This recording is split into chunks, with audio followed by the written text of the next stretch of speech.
Welcome to Part 2. In Part 2, you'll learn how to communicate with others, how to tell your story, how to public speak, and lastly, how to write and present your story. Let's start with communication. The actual words being spoken are only a small part of the message that is being delivered when talking to someone. Different ways of communicating have an impact on what you're saying and how people will react to your words. Here are 3 different ways that people can communicate. Passive communication is when you give others more control, often by giving up your own needs. Passive people act as if other people's rights and desires are more important than their own. Aggressive communication is when you try to meet your goal by hurting or bringing down others. Aggressive people act as if their rights and desires are more important than those of others. Assertive communication is when you show the ability to stand up for yourself, to express your feelings and exercise your rights while respecting the rights and desires of others. Assertive people respect themselves and others equally. As you can see, the message that you're giving is very different if it's being delivered in a passive, aggressive, or assertive way. It's important to note that people may think they are being assertive when they are actually being aggressive. Being assertive means being firm about your needs, but also respecting and not putting down what the other person is saying. Now let's see what you've learned about communicating in different ways. Let's do the kinds of communication worksheet in your passport. Pause the video now while you work on this activity.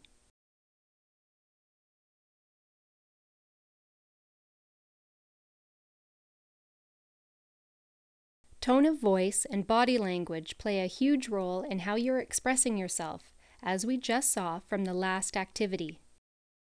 Body language is how you use your body to communicate by using things like hand gestures, posture, and facial expressions.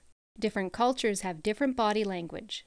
Let's break the larger parts of body language into smaller parts and talk about how different actions can mean different things.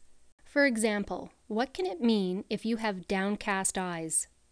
That you're nervous? That you're lying and can't be trusted? Or that you're from a different culture and it's rude to look someone in the eye? What can it mean if you're twitchy and adjusting a lot? That you're nervous and can't sit still? That you're uncomfortable? Or that you're guilty of something? Sometimes it's part of your disability. Let's do an activity in your passport to practice different types of body language, the body language demo.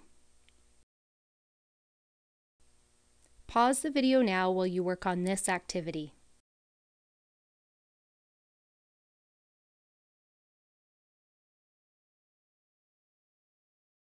Tone of voice is how you say the words in your message.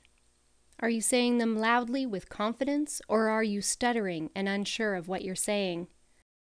How would saying your sentence with a different tone of voice affect the message you're giving? Tone of voice also includes where you put the emphasis on words in a sentence. Look at how you can change the meaning for the same 8 words if you emphasize different words in the sentence. Let's look at an example. I want you to listen to my needs. This means I, not you, want to talk about my needs. I want you to listen to my needs. This means I'm asking you to listen to my needs. I want you to listen to my needs. This means you will listen to my needs. I want you to listen to my needs. This means you'll listen to my needs and not interrupt. Let's do an activity in your passport.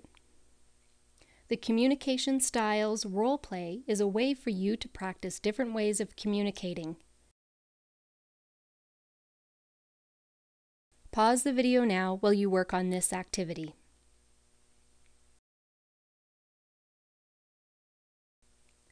Congratulations, you've finished Unit 7 of My History, Our Future.